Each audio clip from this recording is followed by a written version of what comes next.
Andrew Tate has a self-reported net worth of $100 million, but the marketing strategy for all three of his most successful businesses are all based on manipulating men by selling them a false dream. I had these guys selling their houses, life savings, loans, all of it to me. Give me it all. Maybe it's a scam. Oh, maybe I scam you out of a Nando's. Oh no. So I like to make money off the vices of the week. Emery Andrew Tate III was born on the 1st of December 1986 in Washington, D.C. His father, Emery Tate, was a chess international master, and his mother worked as a catering assistant. Chess doesn't pay well, and both Andrew and his brother, Andrew with hair, insist that they inherited zero money from their parents.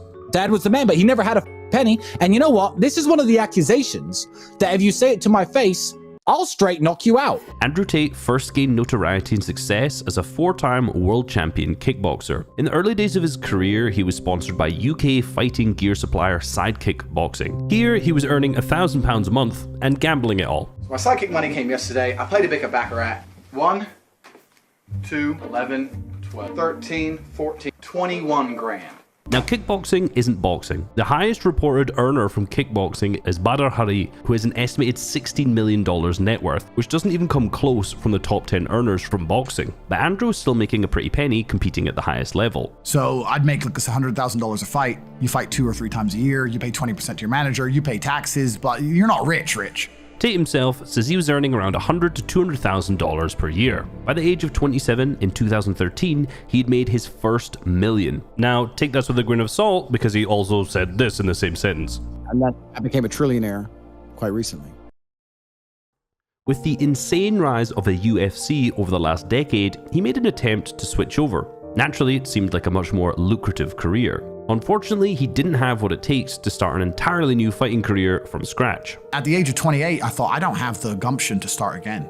With Andrew's love for the extravagant life, the income he was making just didn't satisfy him. That's actually the reason I retired. I woke up one day and realized I'm giving 6.5 hours to the fight game. I believed that if I applied that same time and energy to make money, I would be a millionaire. I truly believe that. So in 2016, Andrew Tate chose to retire from professional kickboxing. Ultimately, Tate wanted enough money to live the grandiose lifestyle that he currently is today, and to him, he needed an income of around $30,000 to $40,000 a month. However, the ways he would go about this weren't exactly ethical.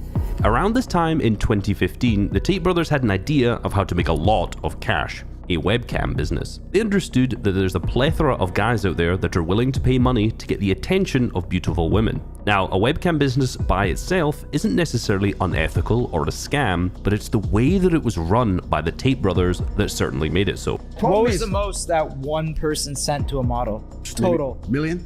This telling of events are Andrew Tate's words, not mine. The women would be cam girls and customers would pay $4 a minute to spend time with them. These men would donate large sums of money, with one customer reportedly spending $1 million in 1 year on one of the girls without ever meeting her. In the beginning of this business, one of the women wasn't dropping enough game. They weren't able to keep their customers engaged and coming back for more. So Andrew himself started typing back to the customers whilst the girls were on the camera with an unplugged keyboard. And they were talking to ice cold hustlers. We were taking their money, all of it. The webcam business made the Tate brothers rich. They had struck gold, and they very much so understood the reason for its success.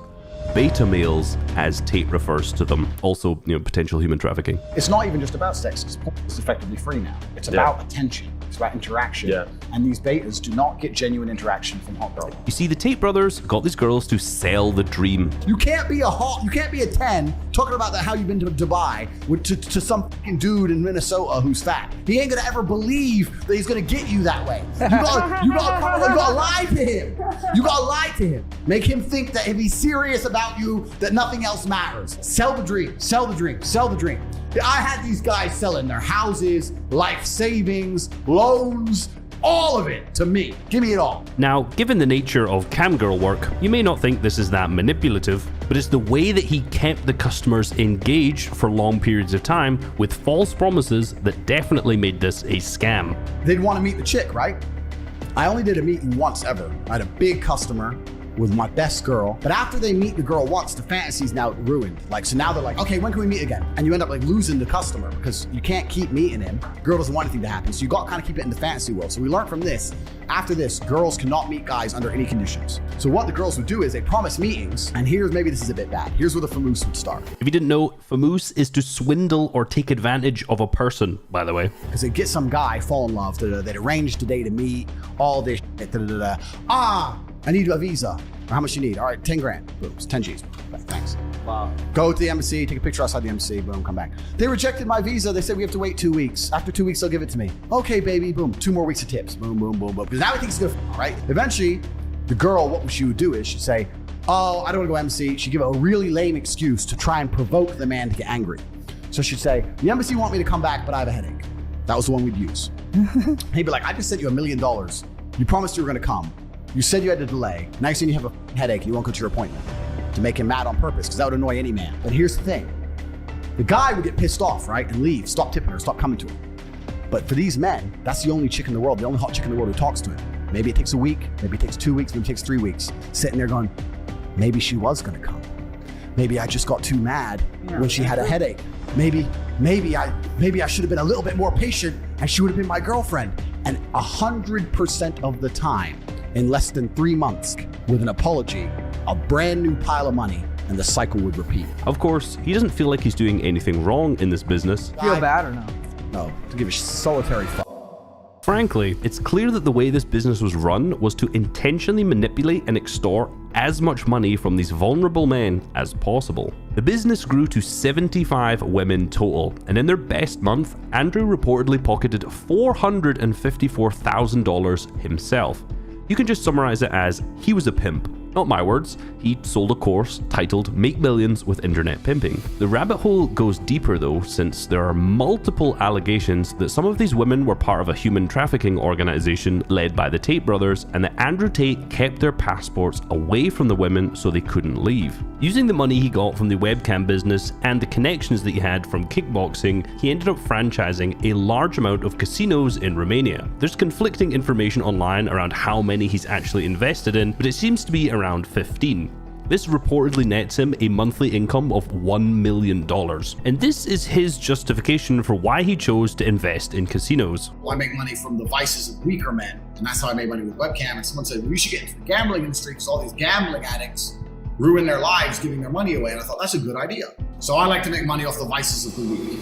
With that in mind, does he seem like a trusted individual to sell you a get-rich-quick course? Remember his main marketing strategy. Sell the dream, sell the dream, sell the dream. Does that not seem all too familiar? Bugattis, attractive women, the rich, lavish lifestyle? Honestly, credit where credit's due, because this marketing strategy is genius. Originally, Andrew Tate was making his own YouTube videos, and the promotion from these would send his viewers towards his products on his website, which was making him around £10,000 to £80,000 a month. Not too bad. But he knew in order to take this to the next level, that he would need to find a way to get other people to post about him. And if you've been on any social media platform over the last year, you'll know that was a success. His program, Hustlers University, currently has around 100,000 members. They're paying him and his team $50 a month. You can do the maths there, that's $5 million every single month. But the genius of this was their affiliate program. Any member had access to an affiliate link.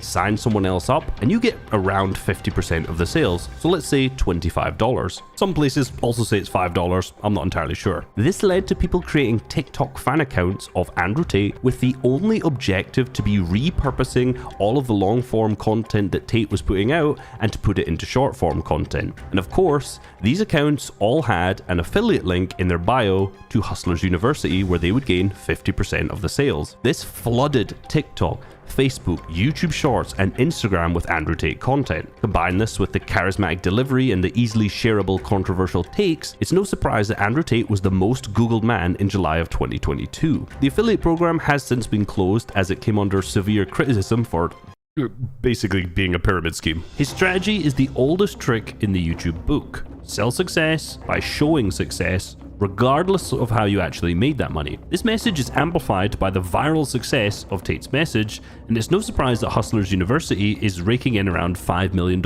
a month. I don't doubt that his words about building confidence and self-worth are helping men around the world become better people, but this advice is like giving you a fish. It makes you believe that he can teach you to be a great fisherman, but in reality, he's just trying to sell you a fishing rod. Tate's flashy lifestyle makes you believe that since he's helped you so much already, he's a man that you can trust and follow, and this has created an almost cult-like following for him. Its effectiveness is amplified not only by the viral nature of the content, but because he understands that similar to the webcam business, there's a large amount of men out there who feel unheard and lonely. Sell the dream, sell the dream, sell the dream. And the proof is in the pudding with the numbers of times that he's mentioned the Matrix. The Matrix is obviously trying to destroy me in real time, but they have failed. He'll repeatedly say things like, the Matrix wants you to follow a specific narrative, act a specific way, and if you don't, then they're going to try to shut you down. He's repeatedly talked this way about people in politics, the press, the media, and in big tech as being part of the Matrix that controls the world. But the reason that Tate is pushing this narrative so hard is because anytime the Romanian police come for him, a social media company shuts him down for some form of hate speech, he can simply just say, the Matrix got me. This way, no matter what he's prosecuted for in his life, he will always have fans that still support him, as they can sit here and say, oh, it's the Matrix trying to shut him up. Conveniently, he has an escape from the Matrix. He's just rebranded Hustlers University as The Real World. So for $50 a month, you of course can escape the Matrix. Or you can join what Andrew Tate says is a secret society of elites called the War Room. So now I have the greatest network on the face of the planet. And when I say it's maybe the most money, it's not because of the membership fee. The membership fee is very low. It's cheap. Only $5,000. It's because of the opportunities and connections inside of the War Room. Let's not be stupid. All elite clubs in the world are elite because elite people are invited to them and they're exclusive. You can't just join them for $5,000. Andrew Tate has a self-reported net worth of $100 million, but this is all from manipulating and taking advantage of weaker men. All of it to me. Give me it all. But don't just take my word for it. So I like to make money off the vices of the weak.